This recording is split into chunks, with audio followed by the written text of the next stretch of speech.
我只是想睡觉，凌晨2点锁门，早上6点坠楼。于朦胧最后4小时到底发生了什么？警方说出了真相。2025年9月11日，北京的天还没亮，朝阳区的空气带着秋初的凉意，一切都静悄悄的。直到那一声汪，一声刺耳的犬吠，像利刃划破沉眠的天幕。早上6点整，邻居陈阿姨牵着小狗在小区中庭散步，狗忽然停下，鼻子贴着地面，发出一阵颤抖的呜咽。陈阿姨俯身去看，下一秒，她的瞳孔骤然放大，那里躺着一个男人，他的身体僵直，姿势诡异。晨光尚未完全洒下，他身下那滩血却刺眼得像燃烧的火。陈阿姨的手一抖，手机滑落在地，几乎是本能地喊出声：快来人啊！有人掉下来了。楼上楼下的窗帘纷纷被拉开，惊呼声此起彼伏。保安拉起警戒线，警车的红蓝光闪烁在湿冷的地面。人群中有人认出了那张熟悉的脸，他是于朦胧，3个字像雷声劈开黎明。几分钟后，这个消息如燎原之火，席卷整个网络。演员于朦胧坠楼身亡。据警方调查，前一晚他与几位老朋友聚会，那是久违的放松。5、6个人围坐在客厅，喝酒、聊天、唱歌。有人拍了视频，他靠在沙发上，笑得干净又温柔。那一刻，没有明星光环，只有一个普通男人的自在与放松。凌晨2点，他们各自回房休息。于朦胧轻声说：我有点困，先去睡了。他走进客房，轻轻反锁了门。那一声晚安，竟成了他人生的告别。朋友们谁也没想到，这样一个夜晚，会成为他们记忆中永远不敢回望的坠落。第3章，窗外的坠落。警方勘查结果显示，坠落时间大约在凌晨3点到4点之间。窗户的防蚊网被掀开，地板上有轻微拖拽痕迹。桌上放着未喝完的水和一本翻开的剧本，纸页被风轻轻掀动。窗外是20多层的高楼，那样的高度，只要一步就坠入深渊。那一刻，世界寂静无声，风仿佛停止了呼吸，连天都不忍再看。于是人们开始问，他是自己跳下去的，还是有人推了他？上午9点，警方发布初步声明。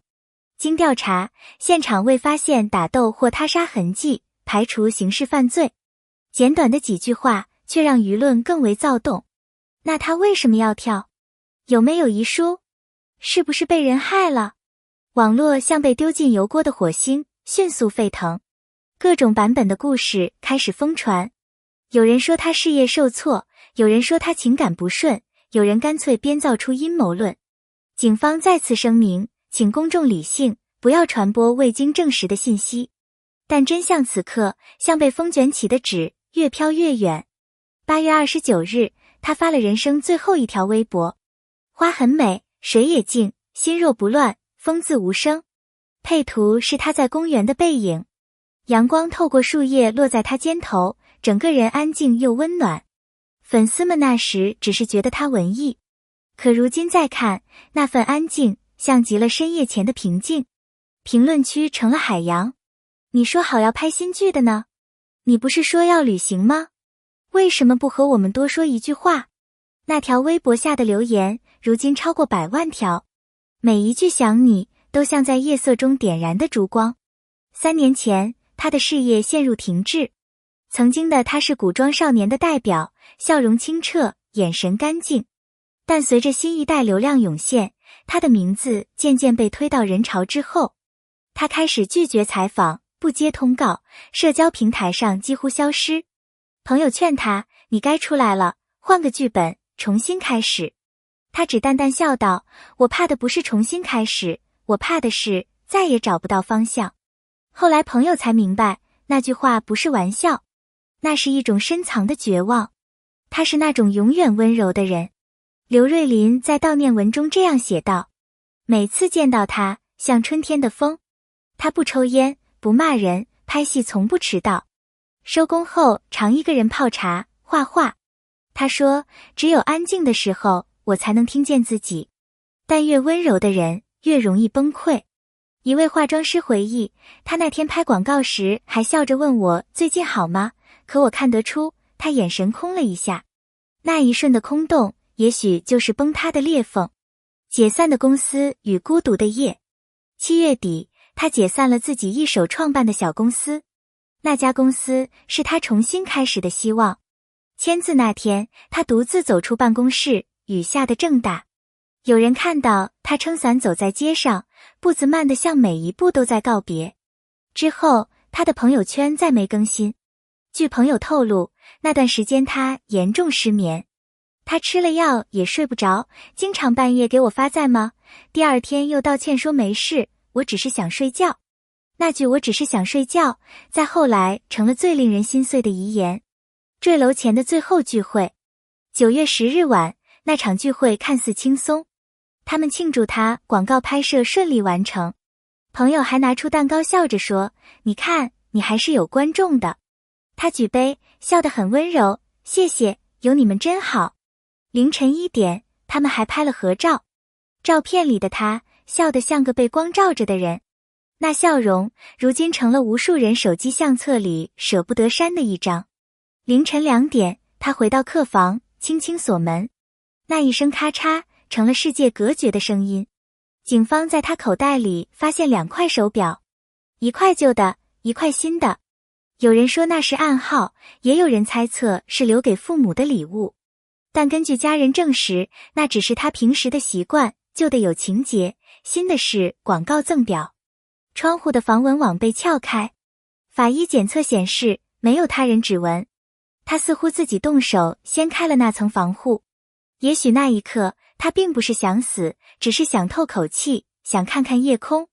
可夜太深，风太冷，一脚踏空，成了永远。真相像雾中的灯，能看到光，却永远摸不着。消息传到新疆，他的父母连夜赶来。当他们见到儿子的遗体时，母亲几乎昏厥。父亲在太平间门口跪下，声音嘶哑，他从小怕冷，给他多盖点。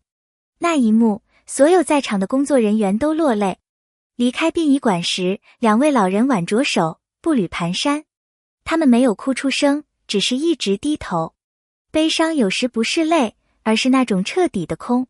有人说，世上最深的痛是白发人送黑发人。那天，北京的风很冷。警方的最终结论写着，排除他杀，属高坠意外或自我行为。那一行字冰冷又沉重。可在他的人生中，那几小时究竟经历了什么？也许没人能再知道。或许他只是太累了，太多的期待，太多的声音，太多的孤独。他不是想死，只是想睡一觉，哪怕那一觉永不再醒。他的离开像一面镜子，映出了我们每个人生活的裂缝。有多少人在笑着的时候，其实正在崩溃？有多少人用没事掩盖了求救？这个时代太喧嚣，我们习惯了点赞，却忘了倾听；习惯了热搜，却忽视了身边人的低语。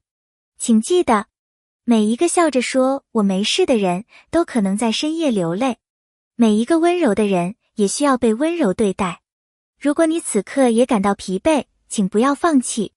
哪怕只是拨个电话，发一句我好像不太好，都可能让黑夜变短一点。10月的北京，天渐渐凉了。粉丝自发在事发的摆满了白玫瑰。有人点上蜡烛，有人放下信。信上写着，你说花会再开，我们等你下一次春天。风吹过，烛火轻晃，像他还在微笑。或许他不曾离开，只是换了一种方式看着世界。那场坠落不是结束，而是另一种回归。回到安静，回到梦里，回到他终于能睡着的地方。生命并不完美，但理解与善意可以让我们彼此靠近。愿每一个温柔的灵魂都被世界温柔以待。如果这个故事触动了你，请在评论里留下你的想法，为他写下一句祝福，或者为自己写下一句勇敢。点个赞，留个言，关注我，让更多人看到这份温柔与警醒，让他的故事不被遗忘。